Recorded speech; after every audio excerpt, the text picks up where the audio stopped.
आच्छा गिबि गिबियाव मिडिया पार्सननिसिम आंनि अननाय सिबिनायखौ होग्रोबाय। जोंहा दिनै मोनसे खौरांगिरि मेल खुंनाय जादों।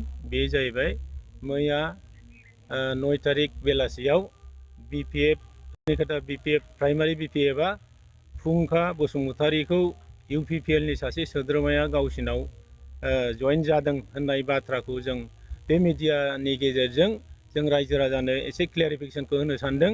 मानोना फुंखा बसुमतारी बुरफार गामि बुरफार बिथाङा UPPL नि जोंनि साइलेन्ट सासे सोद्रोमाबो नङामोन आरो बिथाङा जोंजों खुनु पक्षै जोंजों खामानि मावफायाखै।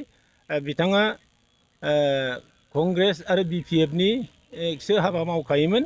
बिनिखायनो जोङो मैया BPFआ होनाय खौरांगिरिनि जिथु खौरांगिरि मेलाव जिथु फोसावनाय राव बे बाथ्राया थारैनो एखे नंखाय होननानै जों बुंथिनो सानदों। मानोना फुंखा बसुमतारीया जोंनि गिबिनिफ्रायनो जोंनि सासे साधारन सोद्रोमाबो नङा आरो बे बाथ्राखौ जोङो दिनै बे खौरांगिरि मेलनि गेजेरजों जोङो गुवारैनो आरो अपेनैनो बुंथिनो सानदों जे बिथाङा जोंनि सोद्रोमा नङामोन। बिथांमोना गावसिनि सोद्रोमाखौनो आर'नाइ गानहोनानै बरायदों आरो बेखौ जोंनि UPPL नि सासे सोद्रोमा होननानै फोसावदों। बियो थारैनो नंखाय। बेखौनो आं दिनै खौरांगिरि मेलनि गेजेरजों रायजो राजानि सिगाङाव फोरमायथिबाय। आं दिनै रुनिकाटा प्राइमारिनि आफादगिरि UPPL नि प्राइमारि आफादगिरि जानानै बे खौरांखौ सैथोनो रायजो राजानि सिगाङाव फोरमायबाय। खुलुमबाय। बे समाव मिडिया नोंथांमोनखौ जोङो गिबियाव बरायग्रोनानै लाबाय। दिनैनि खौरांगिरि जे मेल लिंनायनि मेन उद्देश्यआनो जाहैबाय दहाय जोंहा रुनिकाटा प्राइमारिनि मानगोनां आफादगिरिया फोरमायथिबाय। दा जोंबो 14 नं चिरांदुवार ब्लक लाइमोन गांखंनि जानानै जोंबो फोरमायथिनो सानदों। दा बे हाबाफारियावनो बाहागो लानो हानाय जोंनि 14 नं चिरांदुवार लाइमोन गांखंनि मानगोनां लेङाइ आफादगिरि फिन्नाय बसुमतारी बिथां आरो जोंनिनो 14 नं चिरांदुवार ब्लकनि लाइमोन गांखंनि जा सोद्रोमा नारायण बिथां आरो बे हाबाफारियावनो बाहागो लानो हानाय रुनिकाटा प्राइमारिनि आफादगिरि जा महेन्द्र ब्रह्म बिथां आरो बे हाबाफारियावनो बाहागो लानो हानाय रुनिकाटा प्राइमारिनिनो गाहाय नेहाथारि कान्तेश्वर नार्जारी बिथां आरो बे हाबाफारियावनो बाहागो लानो हानाय जोंनि रुनिकाटा प्राइमारिनि गुबुन गुबुन बिबानाव थानाय जोंनि मानगोनां बिबानगिरि बिथांमोन। बे समाव जोङो फोरमायनो साननाया बेनो, थांनाय 8 अक्ट'खालि जोंहा जोंनि 14 नं चिरांदुवार ब्लकनि सिङाव थानाय जोंनि मान होनो गोनां आगुनि एक्स डिपुटि चिफ सार खाम्फा बरगयारिया थांनाय 8 अक्ट'खालि UPPL दोलोआव जइन जाफैबाय। दा बेजों लोगोसे बिथांजों गासै 500निबो बांसिन जोंनि नैबे 14 नं चिरांदुवार समस्तियाव जोंनि UPPL दोलोआव जइन जाफैदों।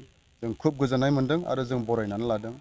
दा जोङो मोनसे बाथ्राखौसो जों फोसावनो सानदों जे थांनाय मैया 9 अक्ट'खालि जिहेतु BPF ब्लक अफिसा जिहेतु खाम्फा बरगयारी सारनि न'आव जायोमोन। दा खाम्फा सारा UPPL दोलोआव जइन जानाय लोगो लोगो बिथांमोना गावसिनि ब्लक अफिसखौ मैयाहाय गुबुन सासे बेक्तिनि न'आव बिथांमोना ब्लक अफिसखौ खुलिदों। दा बेजों लोगोसे बिथांमोना जयनिंबो हाबाफारि लानाय जादों। नाथाय जों बे जयनिं हाबाफारिखौ लानायखौ जोङो खुब जोङो निन्दा होयो। बिथांमोना मिडियानि गेजेरजों फोसावना होदों जे फुंखा बसुमतारीखौ जोंनि UPPL दोलोनि सासे सोद्रोमा एबा बिबानगिरि होननानै बिथांमोना मैयानि जयनिंनि हाबाफारिनि गेजेरजों बिथांमोना आर'नाइ गानहोनाय हाबाफारि लादों। नाथाय जोङो बुंगोन बिथाङा जोंनि प्राइमारिनि सोद्रोमाबो नङा, बिथाङा प्राइमारिनि जोंनि UPPL दोलोनिबो सापर्टारबो नङा आरो जोंनि लाइमोन गांखंनि बिथाङा सापर्टारबो नङा आरो बिबानगिरिबो नङा आरो बिथाङा रुनिकाटा प्राइमारिनि सासे BPFनि जों खोनानायाव जोंनि मिथिनायाव बिथाङा रुनिकाटा प्राइमारिनि सासे BPFनि सापर्टार होननानै जों मिथिगौ। दा खुब जोङो जोंनिफ्राय जों बेखौनो बुंगोन बिथाङा जोंनि दोलोनि नङा। बिथांमोना जिखि जाया बिथांमोना फोसावदों बियो नंखाय। रायजोनि राजानि सिगाङाव बिथांमोना गावसिनि सोद्रोमाखौनो आर'नाइ गानहोनानै मैयानि गेजेराव फोसावना होदों। दा बेखौ जोङो UPPLनि जानानै जों बिथांमोनखौ सोंखारियो। थांनाय 8 अक्ट'खालि खाम्फा बरगयारी बिथाङा नोंथांनि UPPL दोलोआव जगदान जादों। बे जगदान जानाय समाव प्रहलाद बिथाङा 80ल' मानसि लानानै बिथाङा जइन जानो हादों होनना बुंदों। बेयो टटेलि नंखाय। बेयो जोंनाव प्रमान दङ। प्रमान हकारै जोङो होनो हायो। बिथांमोना मिडियानि गेजेरजों बुंथिना होदों प्रहलाद बिथाङा 80 सासोल'सो जागोन होननानै। नाथाय बिथाङा फैनानै नुफैयोब्ला सोमोनांगौमोन जे जोंनि नैबे 14 नं चिरांदुवार समस्तियाव मोनजि प्राइमारि दं। मोनजि प्राइमारिनिफ्रायबो गोबां सोद्रोमाफ्रा बिथांमोना जइन जाफैदों। गासै 500निबो बांसिन जोंनियाव बिथांमोना लिस्ट होदों। आरो बे जेसेबांनाखि लिस्ट होदों बियो थारैनो BPFनि गासैबो सोद्रोमा गोजा, जों बेखौ बुंनो हायो। आरो बिथांमोना जेखि बुङा मानो नैबे जोंनि समस्तियाव बिथांमोना फैबाय थानाय इलेक्सनाव देरहानायनि जेबो अंख गैया होननानै जों साननो हायो। उननि समाव आरोबाव फैबावगोन होननानै उननि समाव जोङो फैबावगोन होननानै जोङो आसा खालामो। आरो दासिम जोंजों गोबां BPFनि दैदेनगिरि बिथांमोना कन्टेक्टआव दंबाय थायो। बिथांमोना सम लानानै